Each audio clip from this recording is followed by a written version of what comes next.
नमस्कार. मी प्राध्यापक ऐश्वर्या हिंगमिरे. मी आज तुम्हाला शुभांशु शुक्ला यांची स्पेसमधली मोहीम याबद्दल माहिती सांगणार आहे. India is back in space after 41 years. Group captain Shubhanshu Shukla यांचे हे ISS म्हणजे इंटरनॅशनल स्पेस स्टेशनवरील ऐतिहासिक मिशन होते.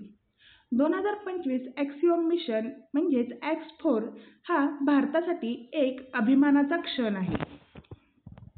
तर कोण आहेत हे ग्रुप कॅप्टन शुभांशु शुक्ला? शुभांशु शुक्ला यांचा जन्म 10 ऑक्टोबर 1985 रोजी लखनौ, उत्तर प्रदेश येथे झाला. 2006 मध्ये त्यांची IAF म्हणजेच भारतीय हवाई दलात नियुक्ती झाली. तर 2024 मध्ये ग्रुप कॅप्टन म्हणून त्यांची बढती झाली.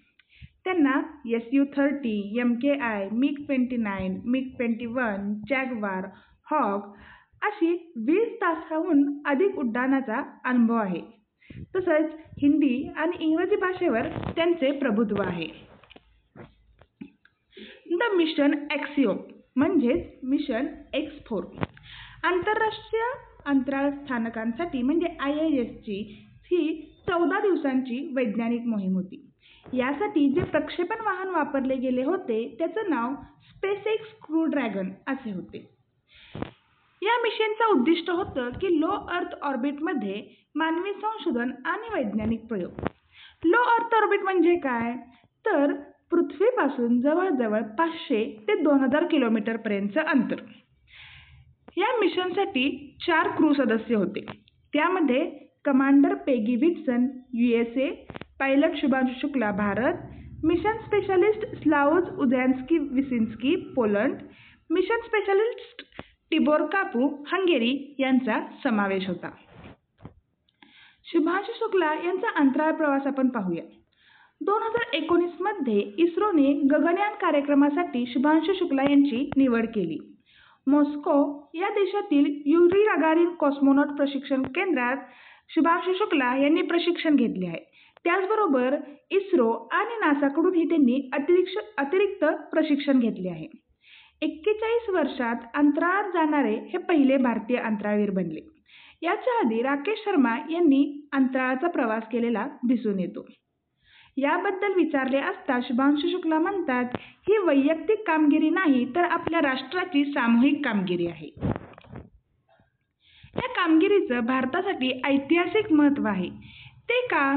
तर विंग कमांडर राकेश शर्मा हे 1984 मध्ये अंतराळात गेले होते आणि त्यांच्यानंतर अंतराळात जाणारे हे दुसरे भारतीय आहे.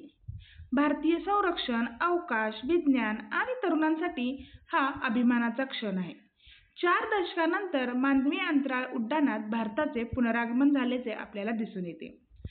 आत्ताची झालेली ही मोहीम 2025 मध्ये होणाऱ्या नियोजित गगनयान क्रू मोहिमेसाठी प्रेरणा असल्याचे आपल्याला दिसून येते. शुभांशु शुक्ला यांचा लखनौ ते कॉस्मोसपर्यंतचा आपण प्रवास पाहू. उत्तर प्रदेशचा एक सुपुत्र जागतिक व्यासपीठावर भारताचे प्रतिनिधित्व करतो. लाखो भारतीयांच्या स्वप्नांना मूर्त रूप देतो. मानवी अवकाश संशोधनाच्या जागतिक नकाशावर भारताला पुन्हा आणतो. उत्साही वैमानिक, शास्त्रज्ञ आणि अवकाश उत्साही लोकांसाठी ही एक जिवंत प्रेरणा असल्याचे आपल्याला दिसून येते. गगनयान आणि भारतीय स्पेस फ्लाईटचे भविष्य. गगनयान ही 2025 मध्ये अपेक्षित असणारी आपली स्वतंत्र क्रू मिशन मोहीम आहे. शुभांशु शुक्लाचा X4चा अनुभव गगनयानच्या यशाला आकार देण्यास मदत करेल. इस्रो म्हणजेच Indian space research organisation, DRDO म्हणजेच defence research and development organisation, IAF म्हणजेच इंडियन एअरफोर्स आणि जागतिक अंतराळ संस्थांमधील सहकार्य आपल्याला एक नवीन झेप घेण्यासाठी सहाय्यक ठरणार आहे. भारताच्या अंतराळ आणि त्यापलीकडे दीर्घकालीन मानवयुक्त मोहिमांकडे आपण एक झेप घेत आहोत. यावेळी शुभांशु शुक्लांना विचारले असता ते म्हणतात, भारताचे प्रतिनिधित्व करण्याचा मला अभिमान आहे. हे अभियान प्रत्येक शास्त्रज्ञ, अभियंता आणि नागरिकाला एक अभिवादन आहे, ज्यांना विश्वास होता की आपण पुन्हा ताऱ्यांपर्यंत पोहोचू शकतो. भारत अवकाशात पाठीमागे नाही. आम्ही परत आलो आहोत, अधिक धाडसी आणि अधिक मजबूत बनून. ग्रुप कॅप्टन शुभांशु शुक्ला यांचा प्रवास हा भारतीय उत्कृष्टता, लवचिकता आणि महत्त्वाकांक्षेचे प्रतीक आहे. आपल्या सशस्त्र दलांना, शास्त्रज्ञांना आणि अवकाश संशोधकांना सलाम. थँक्यू.